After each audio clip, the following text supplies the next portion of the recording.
এখন জিজ্ঞাসা করলাম কই যান? বাথরুমে যাই। ঢিলা হাতের মধ্যে দেখলাম তিনটা ঢিলা। কেন, কি করবেন? সোজা কথাই বলতেছি। বলে পায়খানার রাস্তায় তিনটা ঢিলাই তো ব্যবহার করতে হয়। তা আমি বললাম, চাচা প্রস্রাব করার পরে ঢিলা নেওয়া লাগে নাকি? দাদা সম্পর্কে, হ্যাঁ লাগে। কেন লাগে?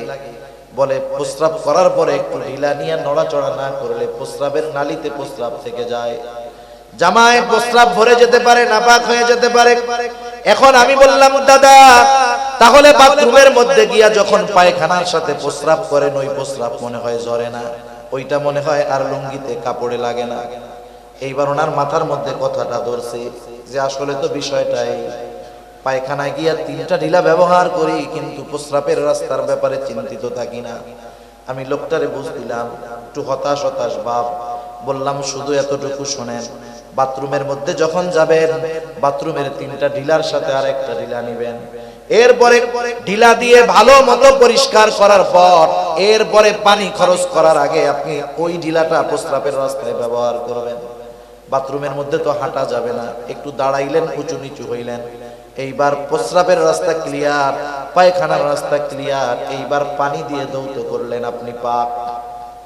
একটু চিন্তা করে দেখেন তো, ওই লোকটা যদি প্রস্রাব তার ঝরে থাকে আর বাথরুম করার পরে যদি প্রস্রাবের নালী ভালোভাবে পরিষ্কার না করে, তাহলে যখন সে দাঁড়াইলো চললো, প্রস্রাবের ফোঁটা তার লুঙ্গিতে লাগছে কি লাগে নাই? এক ফোঁটা প্রস্রাব যদি কোনো কাপড়ের উপরে পড়ে, ওই কাপড়ের দ্বারা নামাজ না হওয়ার জন্য যতটুকু নাপাকি লাগার দরকার তার চাইতে অনেক বেশি লেগে ছড়িয়ে যায়। এই সূরা আলে ইমরানের সর্বশেষ আয়াত আপনাদের খেদমতে তিলাওয়াত করেছি। আল্লাহ তাআলার কাছে তৌফিক চাই, আল্লাহ তাআলা কিছু কথা আমাকে আপনাদের খেদমতে বলার মতো সুযোগ করে দেন, যে কথাগুলো আমাদের সবার দুনিয়া এবং আখিরাতের জন্য কল্যাণকর হয়। সকলে বলি আমিন। আমি যে আয়াতখানা আপনাদের খেদমতে তিলাওয়াত করেছি, উক্ত আয়াতে কারীমার মধ্যে আল্লাহ সুবহানাহু ওয়া তাআলা কোন মুমিন যদি সফল মুমিন হতে চায় তার জন্য কি করণীয়, আল্লাহ তাআলা সেই ফর্মুলা আমাদেরকে বলে দিয়েছেন। এখানে এমন কেউ আছেন যে না হুজুর আমি সফল হইতে চাই না, আমি ব্যর্থ হইতে চাই, এরকম কেউ আছেন? কেউ নেই। প্রত্যেকটা মানুষ সফল হতে চায়, হোক সে দুনিয়ার লাইনে, হোক সে আখিরাতের লাইনে। আখিরাতের লাইনে হোক আর দুনিয়ার লাইনে হোক, সবাই সফল হতে ইচ্ছা পোষণ করলেও সবাই কি সফল হতে পারে? পারে না। ব্যবসা অনেকেই করে কিন্তু সফল ব্যবসায়ী কয়জন? লেখাপড়া অনেকেই করে তবে সফল ছাত্র কয়জন? খেলাধুলা অনেকেই করে, সফল খেলোয়াড় হয় কয়জন? সবাই সফল হতে চায়, সফল হতে পারে না। আল্লাহ তাআলা এখানে দুনিয়ার সফলতা বিফলতার কথা বলেন নাই, কারণ দুনিয়া সম্পৃক্ত সফলতা এটা ক্ষণস্থায়ী। একটা মানুষ অনেক বড় ব্যবসায়ী, বলেন তো মারা যাওয়ার পরে এই বড় ব্যবসায়ী হওয়ার কারণে কবরটা তার জান্নাতের বাগান হবে না। আবার কেউ যদি ব্যর্থ ব্যবসায়ী হয়, কিয়ামতে আল্লাহ তাআলা বলবে, ব্যবসা করে কেন ব্যর্থ হইলা, তোমার ঠিকানা জাহান্নাম। আল্লাহ তাআলা বলবে। তাহলে দুনিয়া সম্পৃক্ত কোন সফলতা বিফলতা এগুলা আখিরাতে শাস্তি বা শান্তির কারণ হবে না, কারণ দুনিয়ার সফলতা বিফলতা এটা মৃত্যুর সাথে সাথেই শেষ। দুনিয়া যেমন ক্ষণস্থায়ী, দুনিয়া সম্পৃক্ত সফলতা বিফলতা এটাও ক্ষণস্থায়ী। আখিরাত চিরস্থায়ী, সেজন্য আখিরাতের সফলতা ব্যর্থতা এগুলাও চিরস্থায়ী। তাহলে আল্লাহ তাআলা এখানে আখিরাতের সফলতার কথা বলছেন। এখন আখিরাতে সফল কে? আল্লাহ তাআলা কুরআনুল কারীমের মধ্যেই বলেন, ওয়া ইন্নামা তুওয়াফাউনা উজুরাকুম ইয়াওমাল কিয়ামা ফামান যুহজিহা আনিন নার ওয়া উদখিলাল জান্নাতা ফাকাদ ফাজ। আল্লাহ রাব্বুল আলামিন বলেন, মানুষকে কিয়ামতের দিন প্রত্যেককে তার কর্মের পূর্ণ প্রতিদান দেওয়া হবে। সেই দিন যাকে আগুন থেকে বাঁচানো হবে, জাহান্নাম থেকে বাঁচানো হবে, ওয়া উদখিলাল জান্নাহ, আর যাকে জান্নাতে প্রবেশ করানো হবে। আল্লাহ তাআলা বলেন ফাকাদ ফাজ, যে জান্নাতে প্রবেশ করতে পারবে, আল্লাহ রব্বুল আলামিন বলেন সেই হলো সফল। এই সফলতা আমরা সবাই চাই, আমরা সবাই চাই জান্নাতে যেতে, সফল হতে। জান্নাতে যেতে চাই, সফল যদি হতে চাই, তাহলে সফলতার কাজ দুনিয়ায় থাকতে করতে হবে।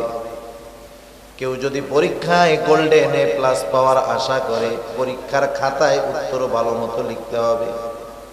সাদা খাতা জমা দিয়া যতই আল্লাহ তাআলার কাছে দোয়া করুক না কেন, আল্লাহ সাদা খাতা জমা দিছি, আপনি গোল্ডেন এ প্লাস পাওয়ায়া দিয়েন, সম্ভব?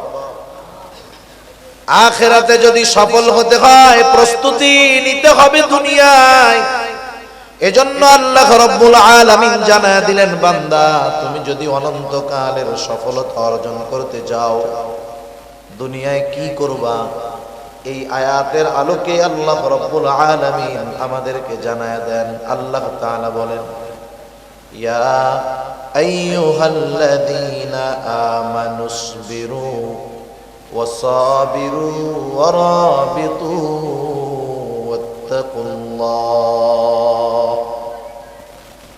আল্লাহ রাব্বুল আলামিন বলেন, হে ঈমানদারেরা, ইসবিরু, তোমরা সবর করো, সবর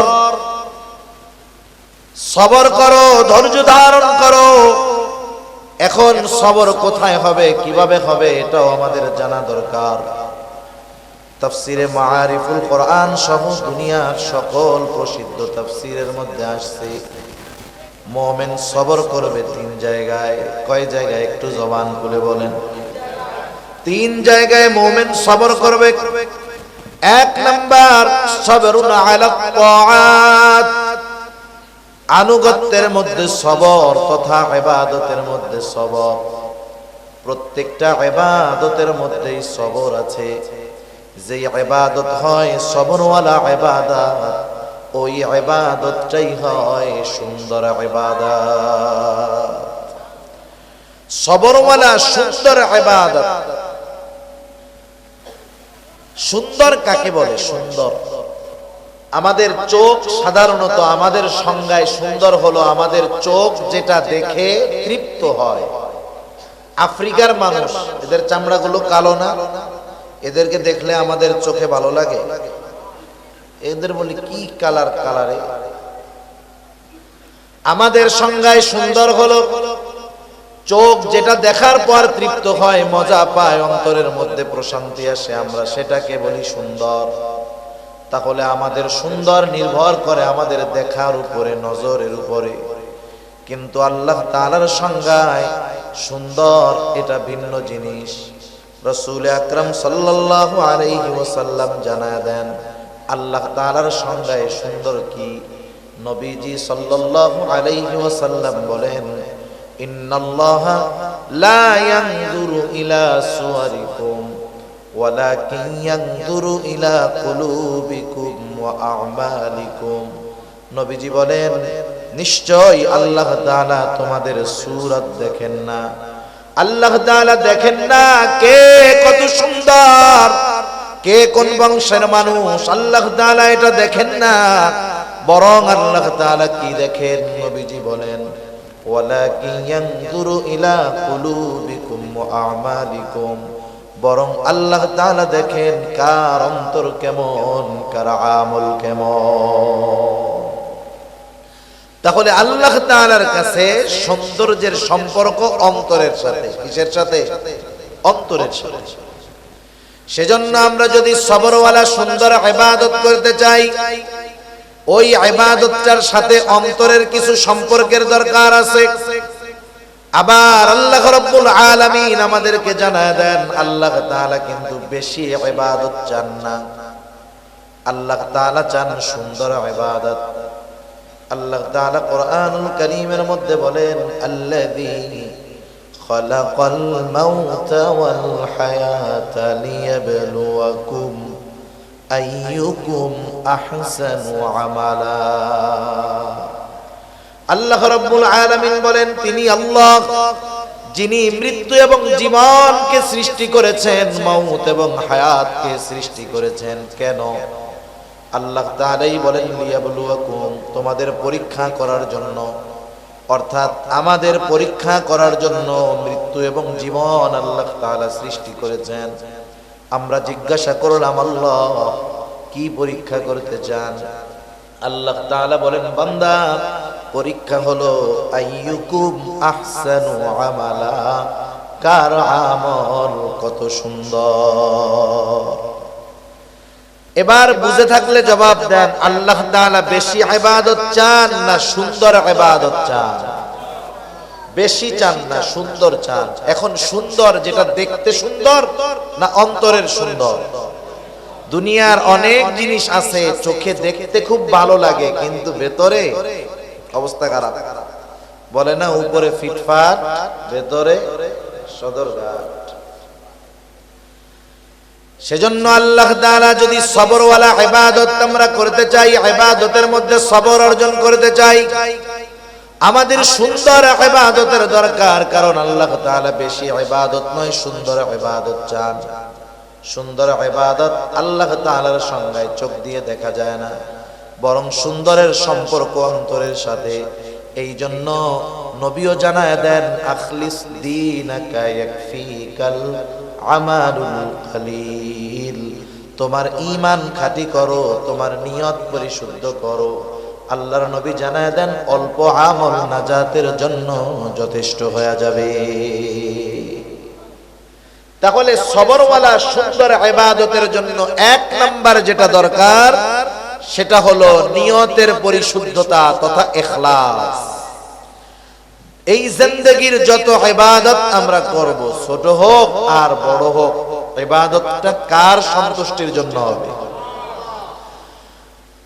জিন্দেগীর ছোট বড় সব ইবাদত হবে আল্লাহ তাআলার সন্তুষ্টির জন্য।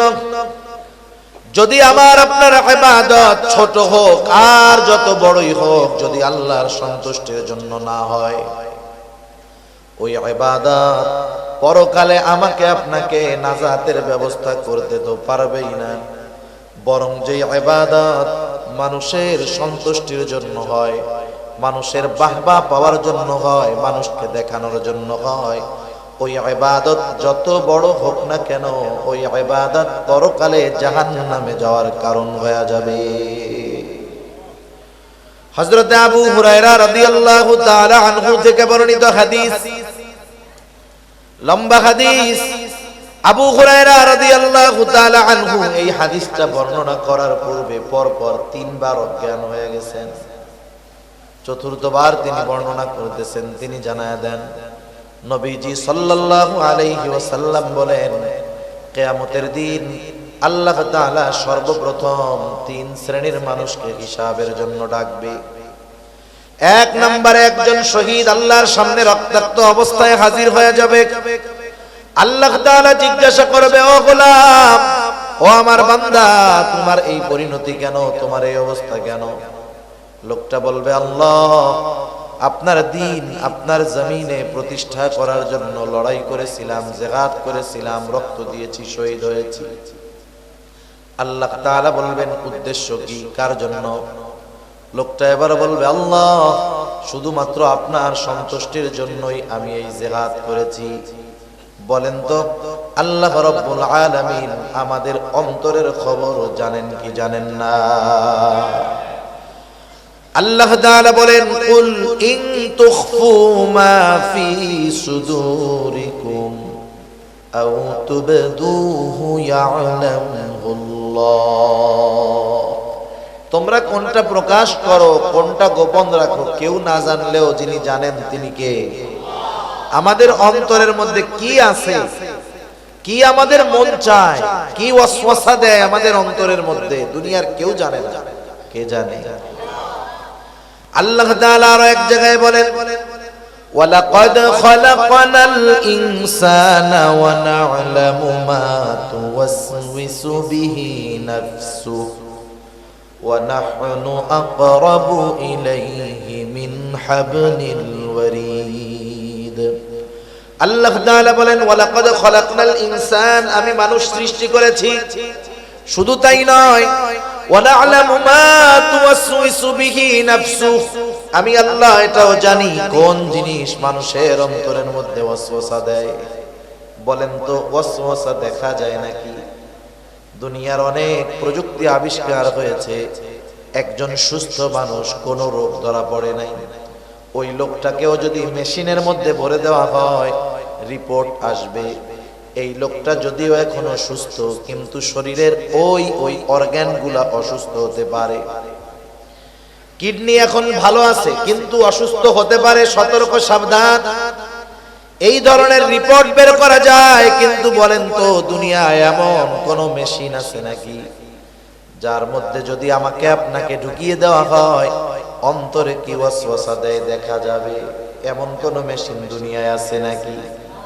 তাহলে অন্তরের ওয়াসওয়াসার খবর দুনিয়ার কেউ জানেন না, কিন্তু আল্লাহ তাআলা বলেন বান্দা আমি আল্লাহ তোমাকে সৃষ্টি করেছি। শুধু তাই না, ওয়া না'লামু মা তুওয়াসওয়িসু বিহি নাফসুহু, কোন জিনিস তোমার অন্তরের মধ্যে ওয়াসওয়াসা দেয়, কি ওয়াসওয়াসা দেয়, আমি আল্লাহ সেই ওয়াসওয়াসার ব্যাপারেও জানি। কেন জানি? কেন? আল্লাহ তাআলা বলেন ওয়া নাহনু আকরাবু ইলাইহি মিন হাবলিল ওয়ারিদ। আল্লাহ তাআলা বলেন বান্দা আমি তোমার শাহরগের চাইতে অধিক নিকটে। তার মানে আমি আপনি আমার আপনার যত কাছে যত নিকটে, তার চাইতে বেশি নিকটে যিনি তিনি কে? সেজন্য আল্লাহ তাআলা আমাদের অন্তরের সব কিছু জানে, কোনটা কোন কারণে করতেছি। সেজন্য আল্লাহ তাআলার কাছে দোয়া করা বেশি বেশি, ইয়া মুকাল্লিবাল কুলুব সাব্বিত কলবি আলা দীনিক। কারণ এই কলবের পরিচালক কে? জোরে বলেন। সেজন্য এই কলবের পরিচালকের কাছে দোয়া চাওয়া যে আমার রব, এ কলবের পরিচালক, সাব্বিত কলবি আলা দীনিক, আপনি দ্বীনের উপরে আমার কলবকে অটল রাখেন। আল্লাহ রাব্বুল আলামিন সেজন্য আমাদের অন্তরের খবর জানে।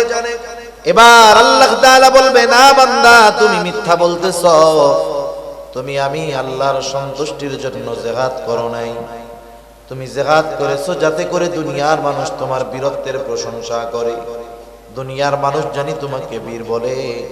তুমি যে উদ্দেশ্যে যুদ্ধ করেছো, জিহাদ করেছো, দুনিয়ায় তুমি তা পেয়ে গেছো।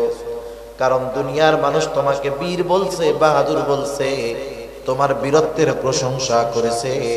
সুতরাং আজকে আমি আল্লাহর তরফ থেকে তোমার জন্য কিছু নাই, তুমি চলে যাও, তোমার ঠিকানা হলো চিরস্থায়ী জাহান্নাম।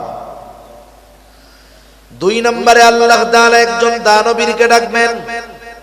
আল্লাহ তাআলা জিজ্ঞাসা করবে, ও গোলাম এত কষ্টের উপার্জিত সম্পদ তুমি কি করছো? বলে আল্লাহ আপনার রাস্তায় দান করছি। যার ঘর নাই তাকে ঘর বানায় দিয়েছি, মসজিদ বানায় দিয়েছি, রাস্তা বানায় দিয়েছি, খাবার কিনে দিয়েছি। আল্লাহ তাআলা বলবে এগুলা কেন করছো?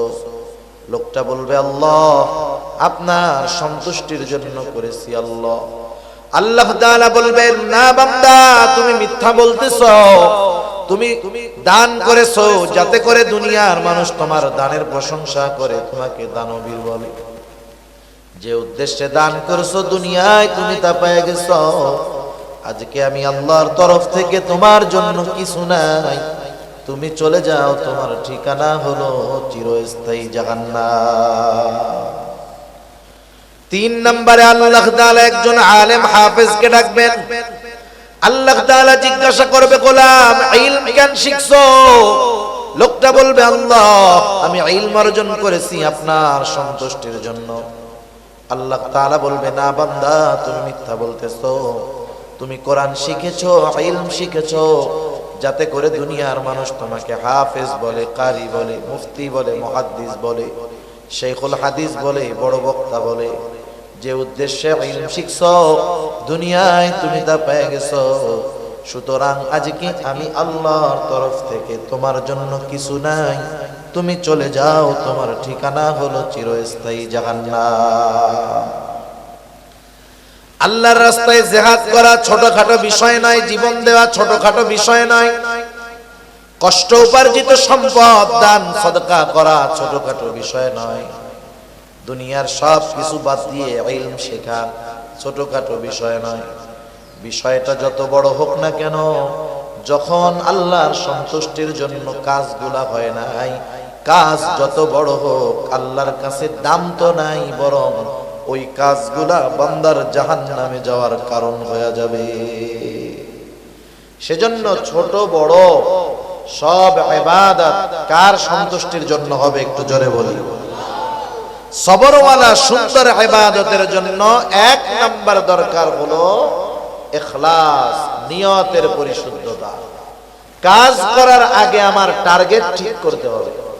মনে করেন আমি তীর মারবো, তীর ঢিল ছুড়বো, টার্গেট আগে নাকি তীর মারা আগে? এখন তীর মাইরা যদি বলি আরে ডাইনে যাব, আমি যাব, কাজ হবে? মারার আগে লক্ষ্যবস্তু ঠিক করতে হবে। ইবাদতের আগে আমাদের লক্ষ্যবস্তু ঠিক করে ফেলতে হবে যে আমার এই নামাজ, আমার কুরবানি, আমার সাদকা, আমার দান, আমার রোজা, আমার ছোট্ট ভালো কাজ, এই দ্বীনি আয়োজন করা, দ্বীনি কথা শোনায়, দ্বীনি কথা বলা, এটা দুনিয়ার কারো জন্য নয়, কারো জন্য একটু জোরে বলি আল্লাহ তাআলা আমাদেরকে সকল ছোট বড় দ্বীনি কাজ আল্লাহর সন্তুষ্টির জন্য করার তৌফিক দান করুন, সবাই বলি আমিন। দুই নাম্বার যেই জিনিসটা দরকার ইবাদতে সবর অর্জন করার জন্য, দুই নাম্বার যেই জিনিসটা দরকার সেটার নাম হলো সুন্নাত। ইবাদত করতে হবে আল্লাহর সন্তুষ্টির জন্য, কিন্তু পদ্ধতি হবে রাসূলুল্লাহ সাল্লাল্লাহু আলাইহি ওয়াসাল্লামের। কেউ যদি নিজস্ব মন গড়া পদ্ধতিতে ইবাদত করে, ওই ইবাদত যত বেশি হোক, যত সুন্দর হোক, আল্লাহর দরবারে সেটা কবুল হবে না। রাসূল আকরাম সাল্লাল্লাহু আলাইহি ওয়াসাল্লাম উনি হলেন জীবন্ত কোরআন। কি কোরআন? জীবন্ত কোরআন। আয়েশা সিদ্দিকা রাদিয়াল্লাহু তাআলা আনহার কাছে এসে জিজ্ঞাসা করা হলো, একজন জিজ্ঞাসা করতেছে, ও আয়েশা, আপনি আমাদেরকে রাসূলের আখলাকের ব্যাপারে, চরিত্রের ব্যাপারে একটু বলেন। আয়েশা সিদ্দিকা রাদিয়াল্লাহু তাআলা আনহা বললেন, তুমি কি কোরআন পড়ো নাই? বলে হ্যাঁ পড়ি। তিনি তখন বললেন, শোনো, কানা খুলুকুল কোরআন, এই কোরআনটাই হলো নবীর চরিত্র। সেজন্য কোরআনুল কারীম যেটা আমরা দেখি পড়ি, এটা হলো লিখিত কোরআন, আমরা যেটা বলি লেখা। আর নবীজি সাল্লাল্লাহু আলাইহি ওয়াসাল্লাম হলেন প্র্যাকটিক্যাল জীবন্ত কোরআন। সুবহানাল্লাহ। এজন্য যত ইবাদতের আদেশ আছে কোরআনুল কারীমে, ইবাদতের আদেশ আছে, পদ্ধতি স্পষ্টভাবে বলে দেওয়া নাই। ঈমানের পরে সবচাইতে গুরুত্বপূর্ণ ইবাদত কি বলেন তো? নামাজ। আল্লাহ তাআলা কোরআনুল কারীমে ৮২ জায়গায় নামাজের কথা বলছেন। আল্লাহ রাব্বুল আলামিন ৮২ জায়গায় নামাজের কথা বলছেন। নামাজের গুরুত্ব ৮২ জায়গায় বলার কারণে যে নামাজ গুরুত্বপূর্ণ তা নয়।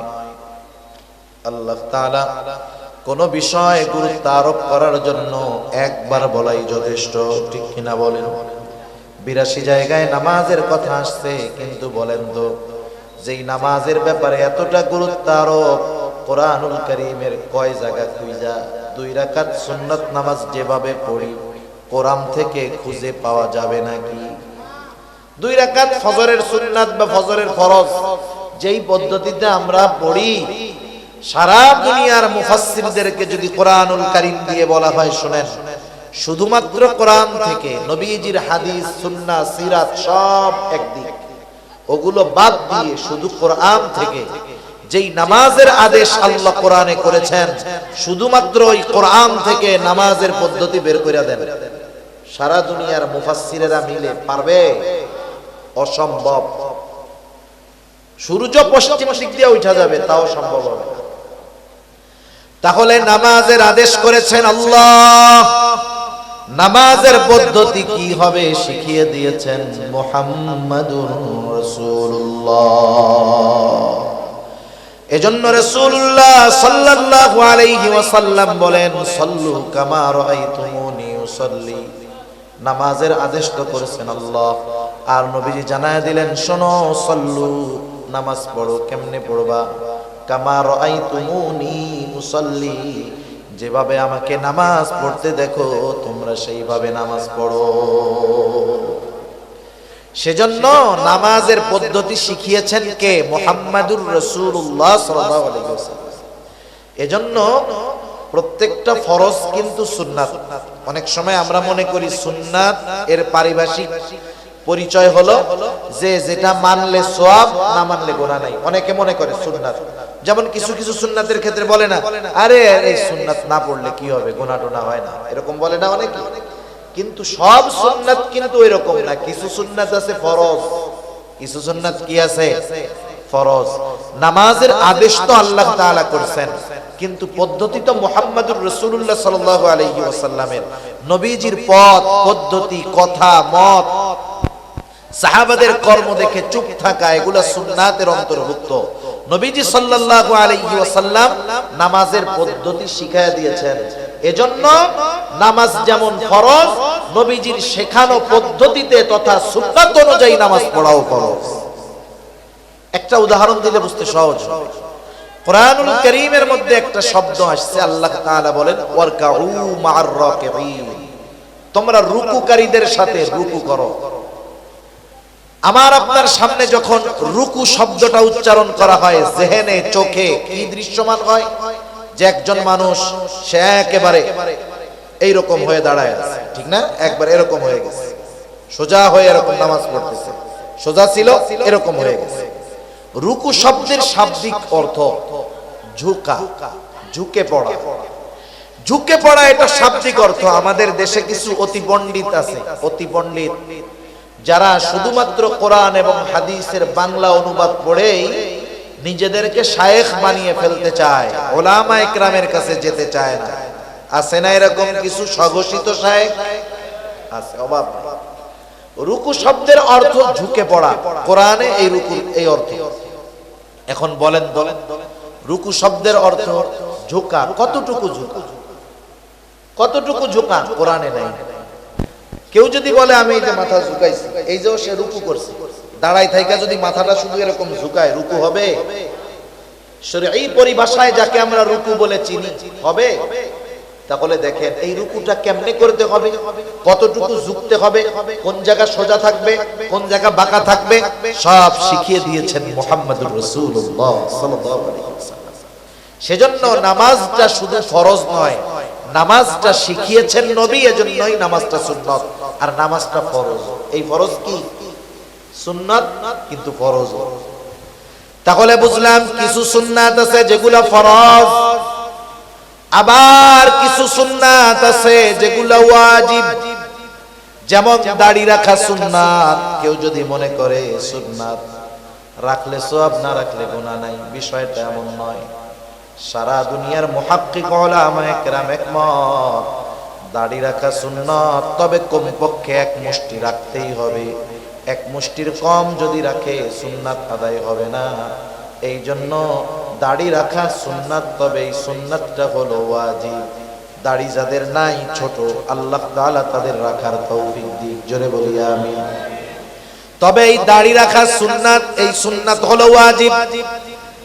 এই দাড়ি যদি কেউ খাটো বানায়, ছোট বানায়, চেঁচে ফেলে, সর্বক্ষণ ওয়াজিব তরকের গুনাহ তার আমল নামায় যোগ হতে থাকে। আবার কিছু সুন্নাত হলো স্বাভাবিক সুন্নাত, কিছু সুন্নাত স্বাভাবিক সুন্নাত, করলে সওয়াব, না করলে গুনাহ নাই। আবার কিছু আছে দুনিয়াবি কাজ, কেউ যদি ওই কাজগুলাকে সুন্নাত অনুযায়ী করে, ওই কাজগুলাও তার আমলনামায় ইবাদত বলে যোগ হয়ে যায়। কিছু দুনিয়ার সাধারণ কাজ আছে, যেমন খাওয়া, খাইলে সওয়াব নাই, না খাইলে গুনাহ নাই, এই হলো সাধারণ অবস্থা। কেউ যদি অনেক খায়, শুধু শুধু খাইলো আর সওয়াব হবে না খাইলে কি গুনাহ হবে? গুনাহ হবে না। কিন্তু যদি সুন্নাত তরিকায় খায়, দস্তরখানটা বিছায় খায়, খাওয়ার আগে দোয়া পড়ে, ডান দিক দিয়ে খাওয়া শুরু করে, ডান হাত দিয়ে খায়, সুন্দর মতো খাওয়া শেষ করে দোয়া পড়ে, খাওয়ার দোষ ত্রুটি না বলে, এই যে খানাটা খাইলো সুন্নাত তরিকায় খাওয়ার কারণে, এই খাওয়াটাও তার আমল নামায় ইবাদত বলে গণ্য হয়ে যায়। জরুরত সারবে, বাথরুমে যাবে, কেউ যদি বাথরুমে বারবার যায় সওয়াবও নাই, সপ্তাহে একদিন না গেলে গুনাহও নাই। কিন্তু বাথরুমে যদি সুন্নাত তরিকায় যায়, নিয়ত করে যে আমি বাথরুমে সকালে ওইটা যাইতেছি ফজরের আজানের পরে, যাতে নামাজটা ভালো মতো পড়তে পারি, এই নিয়ত করে বাথরুমের দিকে রওনা হয়েছে, মাথাটা ঢাকছে, মাথা ঢাইকা বাথরুমে ঢোকার আগে দোয়া করতে হবে। অনেকে বোঝে না, বাথরুমের মধ্যে ঢুকে এরপরে দোয়া করে, ওইটা নিয়ম না। বাথরুমে ঢোকার আগে দোয়া করতে হবে, এরপরে বাম পা দিয়ে ভিতরে ঢুকলো, জরুরত সারলো, টিস্যু পেপার ঢোলা কুলুক ব্যবহার করলো, পানি দিয়ে পরিষ্কার হলো, ভেতরে যদি অজুর ব্যবস্থা থাকে অজু টজু কইরা বের হলো, ডান পা দিয়ে দোয়া পড়লো। এই যে জরুরত সারলো, দুনিয়ার একটা স্বাভাবিক কাজ, শুধু সুন্নাত তরিকায় করার কারণে এই বাথরুম করাটাও তার আমল নামায় ইবাদত বলে যোগ হয়ে যায়। সুবহানাল্লাহ। এজন্য দুনিয়ার সাধারণ কাজগুলো আমরা সুন্নাত তরিকায় করার চেষ্টা করব। মসজিদের ইমাম সাহেব হুজুরের কাছে জিজ্ঞাসা করব, হুজুর খানা তো প্রত্যেক দিনই খাই, কোন পদ্ধতিতে খাইলে আমার খানা খাওয়াটা সওয়াব হবে একটু বইলা দেন না। রাস্তায় তো চলার দরকার, চলি, ডান পাশ দিয়ে যদি চলি আর নিয়ত করি যে ডান পাশে চলা সুন্নাত, নবীজি চলছে, এই যে চলতেছি যতক্ষণ সুন্নাত আমল করতেছি, সওয়াব আমার আমলনামায় যোগ হচ্ছে, ঠিক কিনা বলেন? এজন্য দুনিয়ার ইবাদত কাজগুলো ইবাদত হয়ে যায়। যে কথার থেকে গেলাম, আমরা যদি সবরওয়ালা সুন্দর ইবাদত করতে চাই তথা ইবাদতে সবর অর্জন করতে চাই, এক নাম্বার যেই জিনিসটা লাগবে সেটার নাম হলো ইখলাস। দুই নাম্বার যেই জিনিসটা লাগবে সেটার নাম হলো সুন্নাত। তিন নাম্বার যেই জিনিসটা লাগবে হালাল খাবার, হালাল উপার্জন, হালাল খাবার ছাড়া ইবাদত কবুল হবে না। আল্লাহ তাআলা বলেন, ইয়া আইয়ুহার রাসূলু কুলু মিনাত তাইয়্যিবাত ওয়া'মালু সালিহা। আল্লাহ তাআলা বলেন, হে রাসূলগণ, আপনারা পবিত্র খান আর আমলে সালেহ করেন। মুফাসসিরিনে কেরাম বলেন, পবিত্র খান উদ্দেশ্য হলো হালাল খান, হালাল খান আর আমলে সালেহ করেন। এর মানে এই বিষয়টা পরিষ্কার, যার খাবারটা হালাল নয় তার আমলে সালেহ হবে না, অর্থাৎ তার আমল আল্লাহর দরবারে কবুল হবে না। নামাজ সবাই পড়তে আসে, নামাজ পড়া আমল, কিন্তু সবার নামাজ তো কবুল হয় না। কবুল হয় যারটা কবুল হয় তারটা আমলে সালেহ, আর যারটা কবুল হয় না আমল পর্যন্ত শেষ। হজ করতে তো সবাই, অনেক মানুষ যায়, সবার হজ কি আর কবুল হয়? সবাই কি আল্লাহর জন্য হজ করতে যায়? কেউ তো আলহাজ হওয়ার জন্য হজ করতে যায়, ঠিক কিনা বলেন? এই যে হজ করলো, কবুল হইল না, সেজন্য খাবার পবিত্র দরকার, হালাল দরকার, উপার্জনটা হালাল দরকার, তাইলে ইবাদত সুন্দর সবরওয়ালা ইবাদত হবে। চার নাম্বার যেই জিনিসটা দরকার, যেই ইবাদত করব সেই ইবাদতের মাসলা মাসাইল গুলা জানার দরকার। কমপক্ষে ফরজ ওয়াজিব বিষয়গুলা জানতেই হবে, কারণ আমি যদি না জানি কোন কারণে নামাজ নষ্ট হয়ে যায়, কোন কারণে ওযু ভাঙা যায়, আমি যদি এইগুলো না জানি, জীবনের কত নামাজ হয়তো ছুটে গেছে, আমি নিজে তাও টের পাই নাই। মনে করেন নামাজ ভাঙার কারণগুলো জানতে হবে, ওযু ভাঙার কারণগুলো জানতে হবে, কারণ ওযু ভাঙা গেলে নামাজ থাকবে? জোরে বলেন না, থাকবে? থাকবে না। নামাজের ওয়াজিবগুলো জানতে হবে, না জানলে কি হবে? সাজদা যদি না দেয় নামাজ হবে না। নামাজের বাহিরে ভিতরের 13 ফরজ জানতে হবে, যদি না জানে এর একটা যদি ছুটে, ফরজ যদি ছুটা যায়, সাজদা 1000টা দিলে কাজ হবে না? জোরে বলেন, কাজ হবে? সেজন্য কমপক্ষে নামাজের বাহিরে ভিতরের ফরজগুলো জানতে হবে, নামাজের ওয়াজিবগুলো জানতে হবে, ওযু ভাঙার কারণগুলো জানতে হবে, নামাজ ভাঙার কারণগুলো জানতে হবে। এগুলা প্রত্যেকের জানা দরকার, এগুলা জানার দরকার। এগুলা তো ওই জ্ঞান যেগুলো শিক্ষা করা ফরজ। রাসূলুল্লাহ সাল্লাল্লাহু আলাইহি ওয়াসাল্লাম বলেন, তালাবুল ইলমি ফারিদাতুন আলা কুল্লি মুসলিম। দ্বীন ইলম শিক্ষা করা প্রত্যেক মুসলমান নরনারীর উপরে ফরজ। কতটুকু শিখবে? মুহাদ্দিসিনে কেরাম বলেন কতটুকু শিখবে? কোন মুহাদ্দিস বলেন নিজেকে শরীয়তের উপরে পরিচালনার জন্য যতটুকু দরকার ততটুকু শেখা ফরজ। আবার কোন মুহাদ্দিস মুফাসসির বলেন না না অতটুকুতে হবে না। কারণ কি? না হওয়ার কারণ হলো আল্লাহ তাআলা তো একা জাহান্নাম থেকে বাঁচতে বলেন নাই, অধীনস্থদেরকেও জাহান্নাম থেকে বাঁচাতে বলছে। আল্লাহ তাআলা বলেন ইয়া আইয়ুহাল্লাযীনা আমানু কু আনফুসাকুম ওয়া আহলিকুম নারা। আল্লাহ তাআলা বলেন হে ঈমানদারেরা নিজে জাহান্নামের আগুন থেকে বাঁচো, অধীনস্থদেরকে জাহান্নামের আগুন থেকে বাঁচাও। তার মানে নিজেও বাঁচো, অধীনস্থদেরকেও বাঁচাও। নিজে জাহান্নামের আগুন থেকে বাঁচার জন্য যেমন ইলমের প্রয়োজন, অধীনস্থদেরকে জাহান্নামের আগুন থেকে বাঁচানোর জন্য ইলমের প্রয়োজন আছে না নাই? শুধু তাই না, আল্লাহ তাআলা আরো এক জায়গায় বলেন নামাজ তো একা পড়লে হবে না। আল্লাহ তাআলা বলেন ওয়া'মুর আহলাকা বিস-সালাতি ওয়াসতাবির আলাইহা। আল্লাহ তাআলা বলেন তুমি তোমার অধীনস্থদেরকে নামাজের আদেশ করো, তুমিও তার উপরে অটল থাকো। এই দৃষ্টিকোণ থেকে মুহাদ্দিসিনে কেরাম বলেন প্রত্যেকটা মুসলমানের উপরে ওই পরিমাণ জ্ঞান শিক্ষা করা ফরজ, ওই পরিমাণ ইলম অর্জন করা ফরজ, যেই ইলম দিয়ে নিজে এবং অধীনস্থ যারা আছে তাদেরকে সে জাহান্নামের আগুন থেকে বাঁচাতে পারে।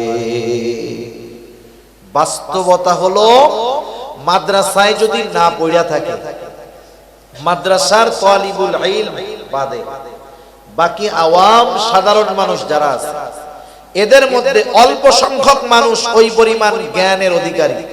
বাকি অধিকাংশ মানুষ এই যে ফরজ পরিমাণ জ্ঞান অর্জন না করার কারণে সব সময় গুনাহ তার আমলনামায় যোগ হইতেছে, কারণ ফরজ তরক হইতেছে।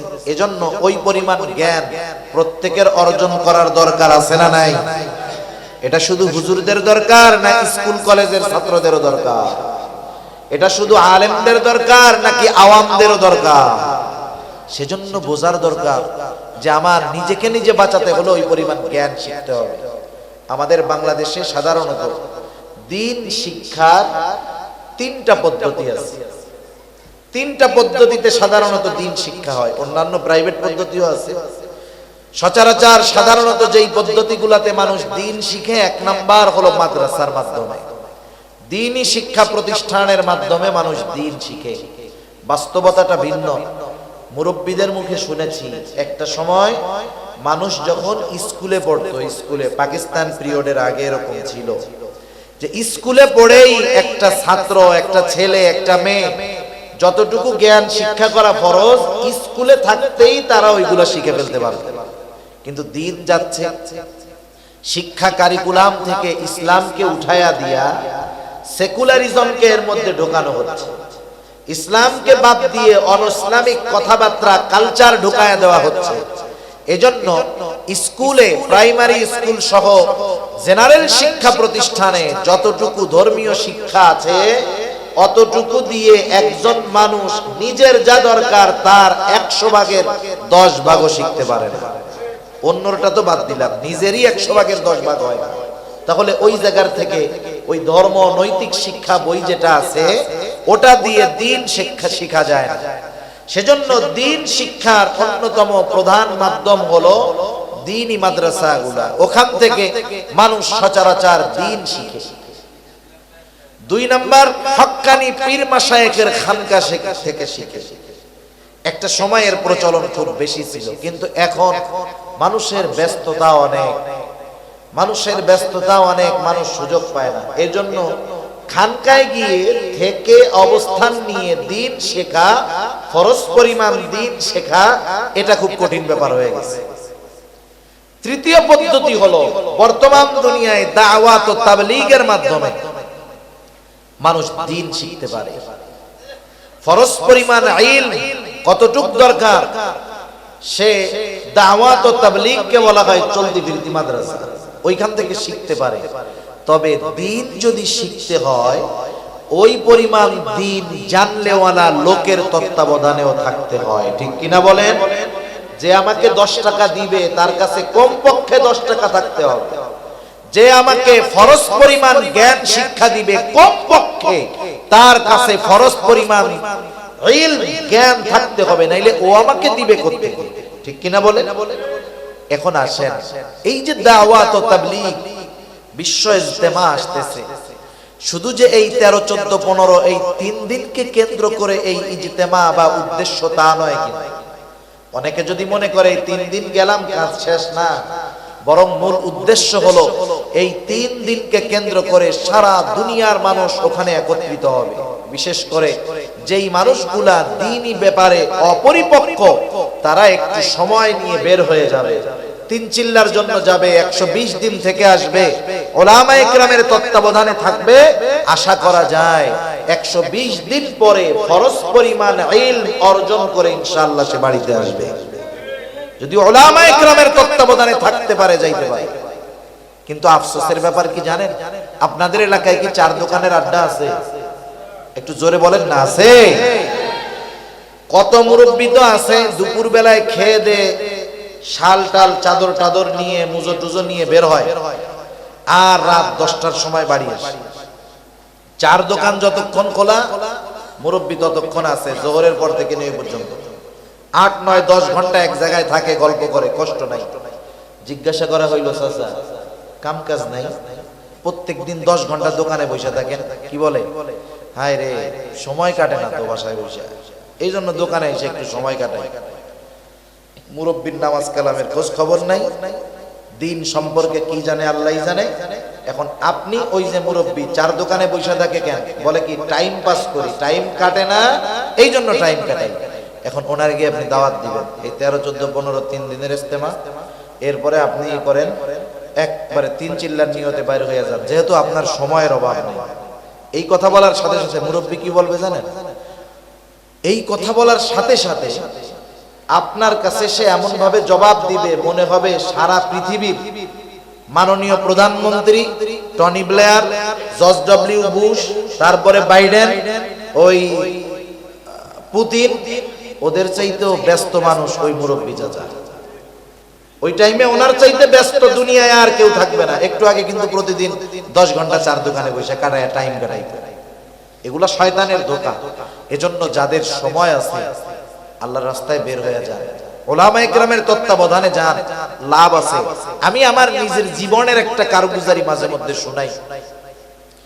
আমরা ছাত্র জামানায় 3 দিন করে যাইতাম দাওয়াতে, তাবলীগের মেহনতে 3 দিন সময় লাগাইতাম। 3 দিন ধরে গ্রামে গেছি, এরকম একবার 3 দিনের সময় লাগাইছি। 3 দিনের জন্য গেছি এক মসজিদের মধ্যে।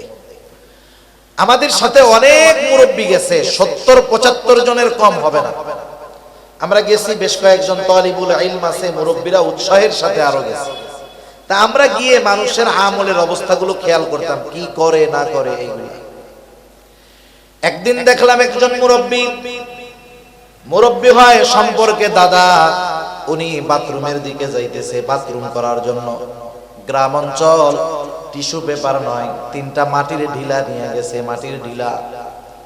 আমি মজা করে জিজ্ঞাসা করতেছি, দাদা কই যান? বাথরুম তো আর সাথে লাগাও না, গ্রাম অঞ্চল, একটু দূরে বাথরুম। ঢিলা দেখায় বলে বাথরুমে যাই। আমি বললাম কয় কাম করেন ওই জায়গায় গিয়া? কাজ কয়টা করে বাথরুমে? 2টা। মাদ্রাসায় ছুটি নেয় না, যখন 1 নাম্বার দেখায় কিছু বলা লাগে না, হুজুরে কি বুঝে, এখন প্রস্রাব করতে যাবে। 2 নাম্বার দেখাইলে কি বুঝে? বাথরুমে যাবে। কেন 2 নাম্বার দেখায়? শুধু প্রস্রাব করা যায়, কিন্তু পায়খানা করতে গিয়া কোন বীর বাহাদুর আছে শুধু পায়খানা করবে কিন্তু প্রস্রাব করবে না? এরকম 2-1 জন আছেন নাকি যে না হুজুর আমি যখন বাথরুম করি তখন আমার একটুও প্রস্রাব আসে না? তাইলে তারে নোবেল পুরস্কার দেওয়া যাবে। এরকম কেউ আছে? সম্ভব? ওই জায়গায় গিয়ে 2 কাজ করতে বাধ্য, এই জন্য 2 নাম্বার দেখানো হয়। এখন জিজ্ঞাসা করলাম কই যান? বাথরুমে যাই। ঢিলা হাতের মধ্যে দেখলাম 3টা ঢিলা। কেন, কি করবেন? সোজা কথাই বলতেছি, বলে পায়খানার রাস্তায় 3টা ঢিলাই তো ব্যবহার করতে হয়। তা আমি বললাম চাচা প্রস্রাব করার পরে ঢিলা নেওয়া লাগে নাকি? দাদা সম্পর্কে হ্যাঁ লাগে। কেন লাগে? বলে প্রস্রাব করার পরে একটু ঢিলা নিয়ে নড়াচড়া না করলে প্রস্রাবের নালীতে প্রস্রাব থেকে যায়, জামায় প্রস্রাব ভরে যেতে পারে, নাপাক হয়ে যেতে পারে। এখন আমি বললাম দাদা তাহলে বাথরুমের মধ্যে গিয়া যখন পায়খানার সাথে প্রস্রাব করেন ওই প্রস্রাব মনে হয় ঝরে না, ওইটা মনে হয় আর লুঙ্গিতে কাপড়ে লাগে না। এইবার ওনার মাথার মধ্যে কথাটা ধরছে যে আসলে তো বিষয়টাই, পায়খানায় গিয়া 3টা ঢিলা ব্যবহার করি কিন্তু প্রস্রাবের রাস্তার ব্যাপারে চিন্তিত থাকি না। আমি লোকটারে বুঝ দিলাম, একটু হতাশ হতাশ ভাব। বললাম শুধু এতটুকু শোনেন, বাথরুমের মধ্যে যখন যাবেন বাথরুমের 3টা ঢিলার সাথে আর একটা ঢিলা নিবেন, এরপরে ঢিলা দিয়ে ভালো মতো পরিষ্কার করার পর এরপরে পানি খরচ করার আগে আপনি ওই ঢিলাটা প্রস্রাবের রাস্তায় ব্যবহার করবেন।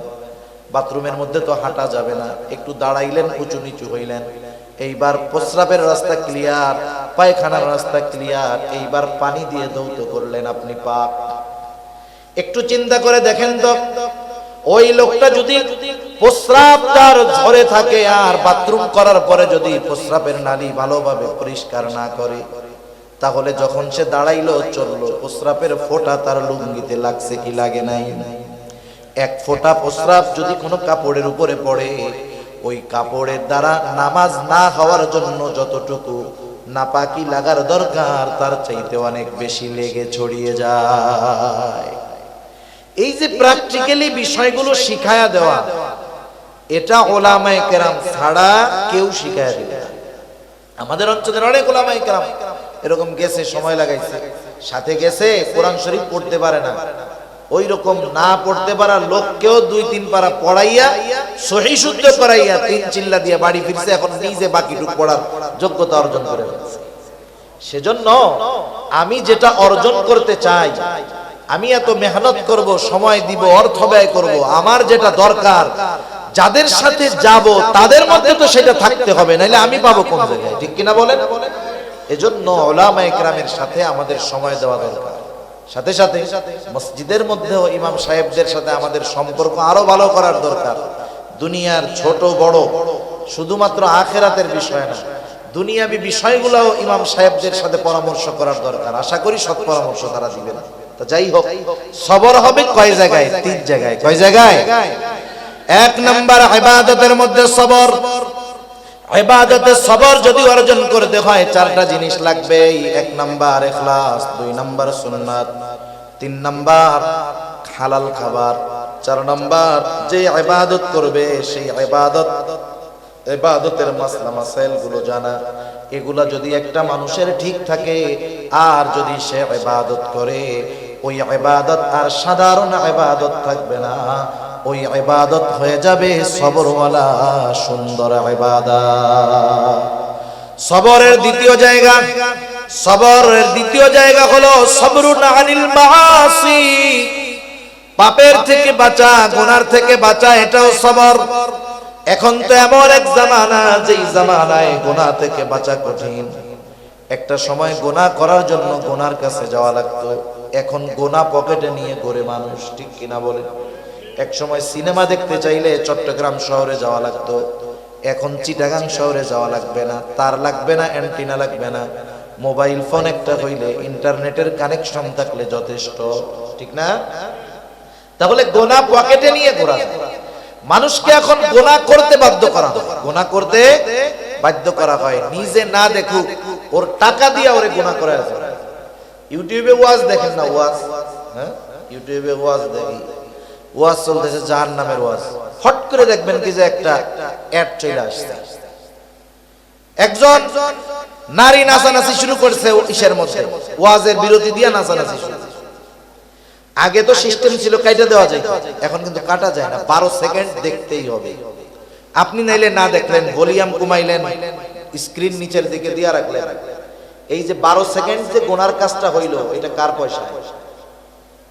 কার পয়সায়? আমাকেও পয়সাই তো। হায় হায়, তাহলে চিন্তা করে দেখেন যে গোনা কততে আমার আপনার মাধ্যমে করাবে না। সেজন্য গোনা থেকে বাঁচা অনেক কঠিন। তবে মানুষের কিছু চিন্তা, মানুষের কিছু ভাবনা মানুষকে গোনার থেকে বাঁচায় দিতে পারে।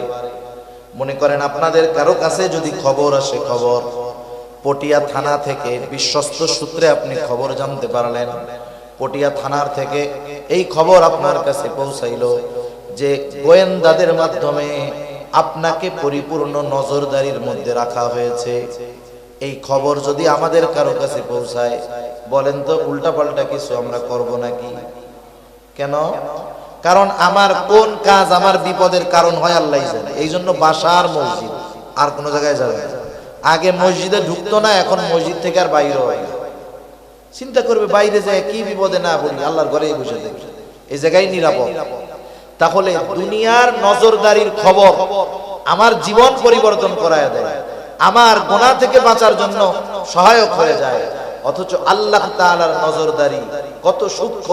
দুনিয়ার গোয়েন্দার নজরদারি 24 ঘন্টা আমাদের করতে পারে না। ঘরের মধ্যে দরজা আটকায় লেপের তলে কি করি না করি গোয়েন্দা দেখবে, কিন্তু রাতের আধারে ঘরের দরজা আটকায় কম্বলের তলে কি বলি, কি করি, কি দেখি, আল্লাহর নজরে আছে তো। তাইলে আল্লাহ তাআলার নজরদারি আমরা ভয় করি না। সেজন্য আমরা যদি সর্বদাই চিন্তা করি যে আমার সর্বহালত সর্ব অবস্থায় আল্লাহ তাআলা আমাকে দেখতেছে, রাত নাই দিন নাই, একা নাই, লোকালয়ের মধ্যে নাই, সব জায়গায় আল্লাহ তাআলা দেখতেছে। শুধু বাহিরের বিষয়গুলো দেখে না, অন্তরের বিষয়টাও দেখতেছে। এক নাম্বার এই চিন্তা। দুই নাম্বার আমি যদি চিন্তা করি, আল্লাহ তাআলা জানাইলেন দুই কাঁধে দুইজন ফেরেশতা আছে। আল্লাহ তাআলা বলেন কিরামান কাতিবিনা ইয়ালামুনা মা তাফআলুন। আল্লাহ তাআলা বলেন সম্মানিত লেখক নয়, জানে তোমরা কি আমল করো।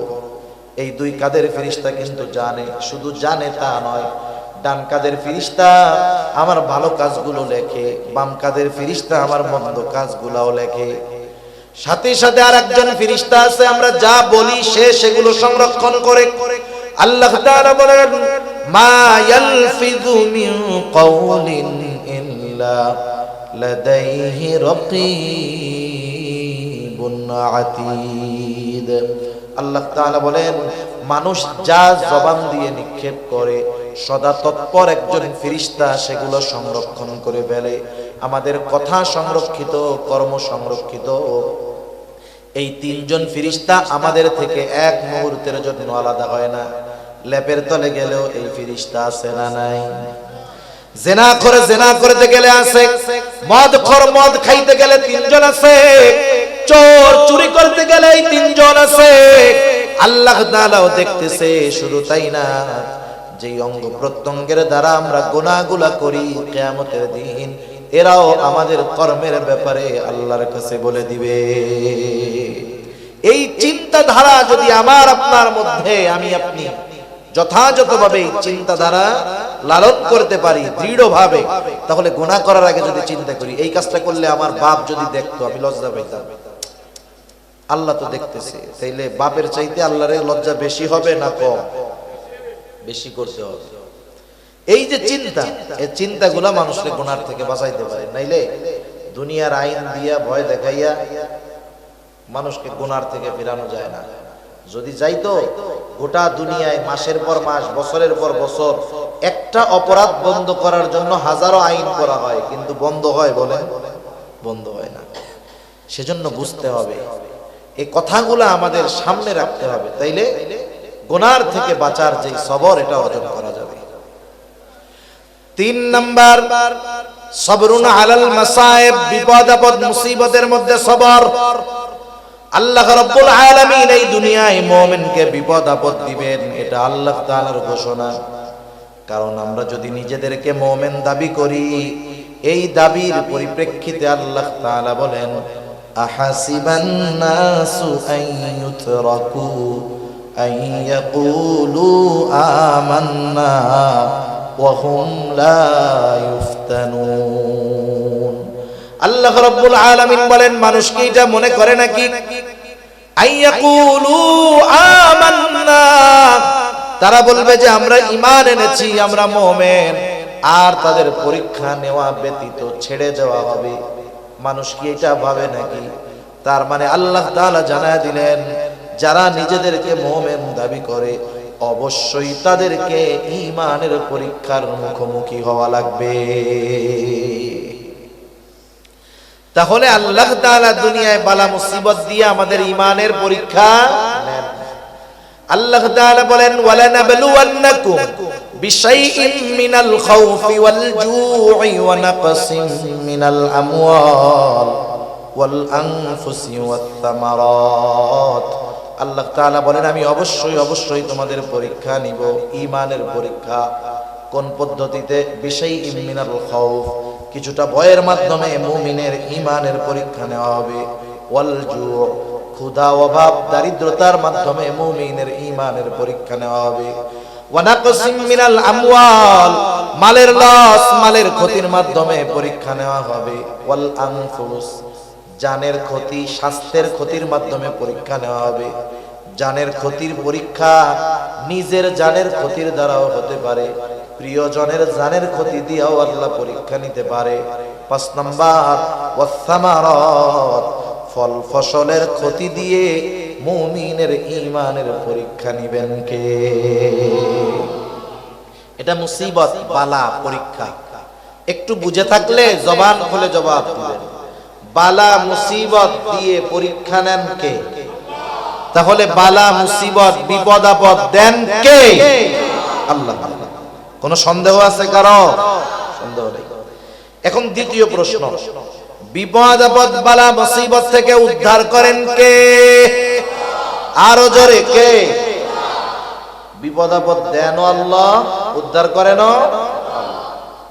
তাহলে বিপদ আপদ মুসিবতে যেহেতু আল্লাহ তাআলা উদ্ধার করেন, সাহায্য কার কাছে চাইব? বিপদ আসলে সাহায্য কার কাছে চাইব? আল্লাহ তাআলাই বলতেছে বান্দা আমি বিপদ আপদ মুসিবত দেই, পরীক্ষা নেই, কিন্তু চাই না তুমি পরীক্ষায় ফেল যাও। স্যার যখন ছাত্রের পরীক্ষা নেয়, শিক্ষক কি এই আশা করে যে আমার ছাত্র এটা ফেল যায়? কি চাই? পাস করুক। শিক্ষক চায় আর ছাত্র যেন ফেল না যায়, তবে পরীক্ষা নেয়। আল্লাহ তাআলা কত বড় মেহেরবান! আল্লাহ তাআলা বান্দার পরীক্ষা নেন, কিন্তু চান না বান্দা পরীক্ষায় ফেল যায়। এই জন্য আল্লাহ তাআলা বলেন বান্দা বিপদ আপদ মুসিবতের পরীক্ষায় যখন পড়বা, সাহায্য আমার কাছে চাও।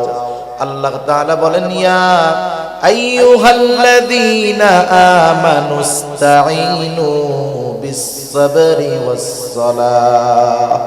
আল্লাহ তাআলা বলেন হে ঈমানদারেরা, তোমরা আমার কাছে ধৈর্য আর নামাজের মাধ্যমে সাহায্য চাও। তাহলে বিপদ আপদ মুসিবতে সাহায্য কার কাছে চাইব? আল্লাহ তাআলার কাছে সাহায্য চাওয়ার মাধ্যম হলো দুইটা। জোরে বলেন কয়টা? ধৈর্য আর নামাজ। ধৈর্য আর নামাজ। এবার একটু আসেন পেছনের দিক যাই। বিপদ আপদ দেন কে? বিপদ আপদ থেকে উদ্ধার করেন কে? বিপদ আপদে পড়লে সাহায্য কার কাছে চাইব? আমাদের কথার কর্মের মধ্যে কিন্তু মিল নাই। মানুষ বলে যে বিপদ আপদ দেন আল্লাহ, কিন্তু বিপদ থেকে উদ্ধার করেন আল্লাহ। প্রথম কথায় যতটুকু বিশ্বাস, দ্বিতীয় কথার মধ্যে ততটুকু বিশ্বাস নাই। কেন নাই? কর্মের মাধ্যমে বোঝা যায়। মানুষের কিছু বিশ্বাস কর্মের মাধ্যমে ফুটে ওঠে। আল্লাহ বিপদ দেন এটা আমরা বিশ্বাস করি, কিন্তু বিপদ থেকে উদ্ধার করেন আল্লাহ, এটা মুখে যতটা বলি অন্তরে ততটা বিশ্বাস নাই। কেন নাই? রাগ হইেন না আল্লাহর রাস্তায়। আমার সাথে কারো শত্রুতা নাই। শত্রুতা আছে?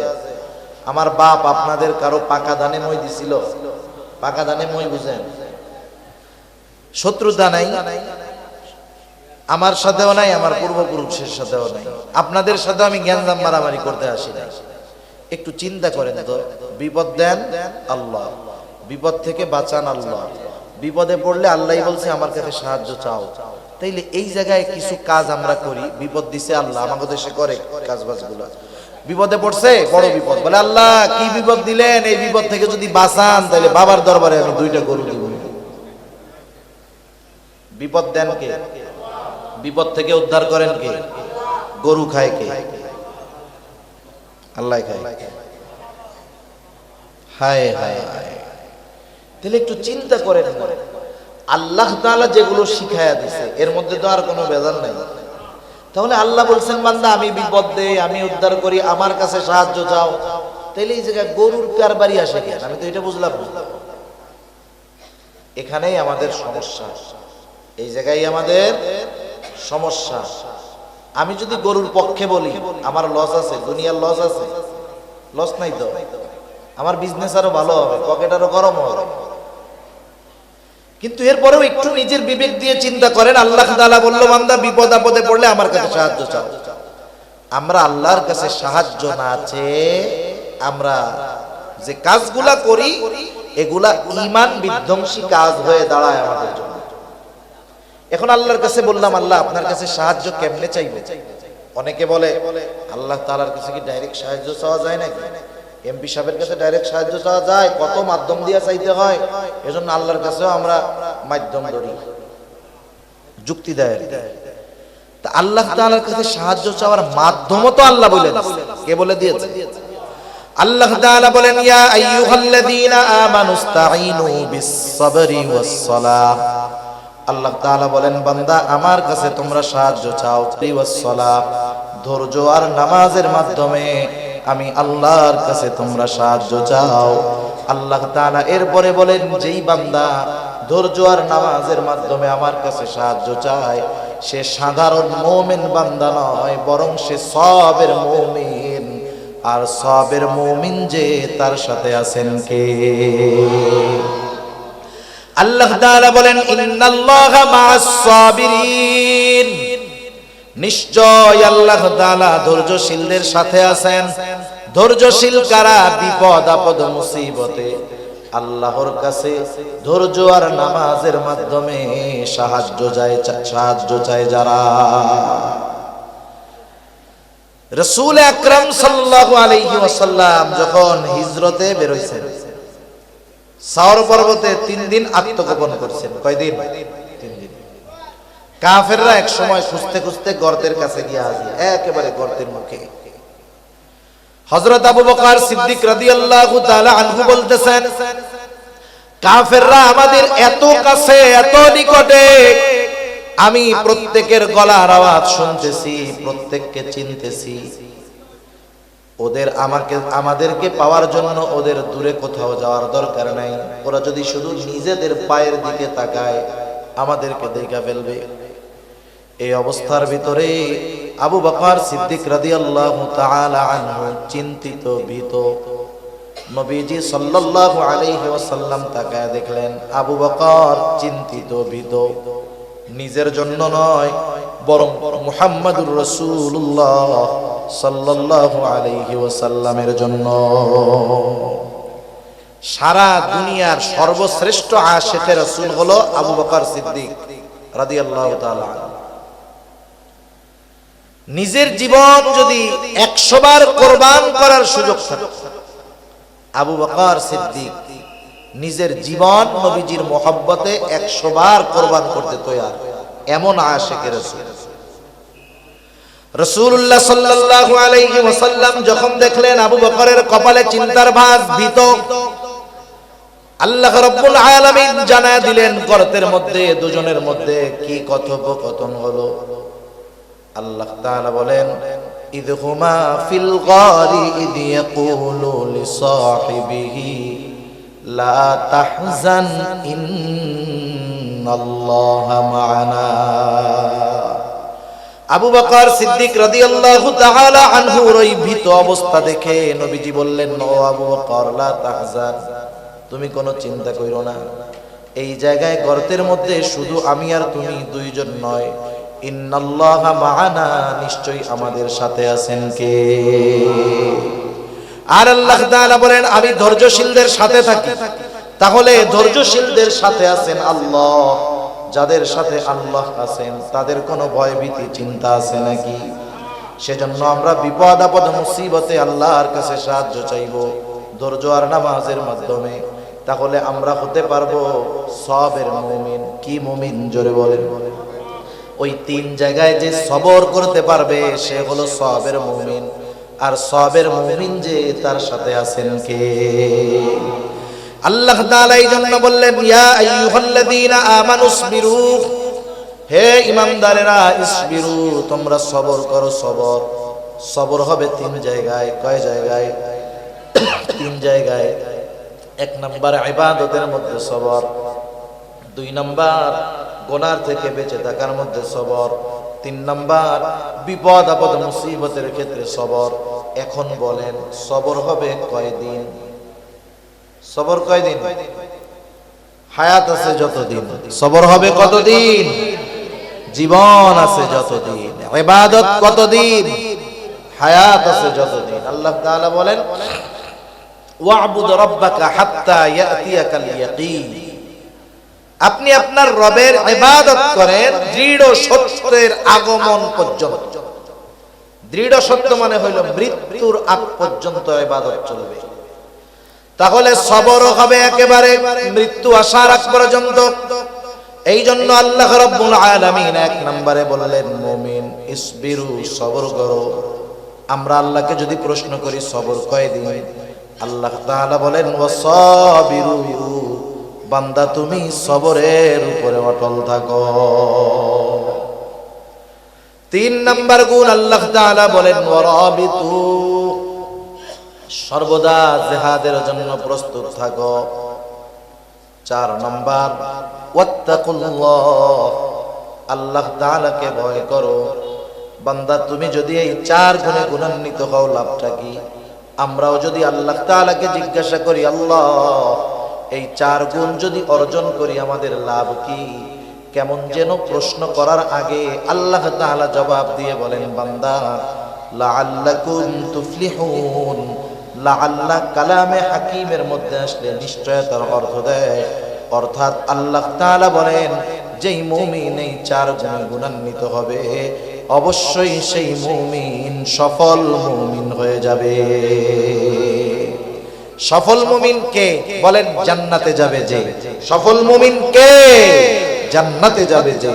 সেজন্য আমরা যদি সফল মুমিন হতে চাই তথা জাহান্নামের আগুন থেকে বেঁচে জান্নাতে যেতে চাই, সূরা আলে ইমরানের 200 নম্বর আয়াতের আলোকে আল্লাহ তাআলা যেই চার গুণ অর্জন করতে বলছেন সেই চার গুণ আমরা অর্জনের চেষ্টা করব।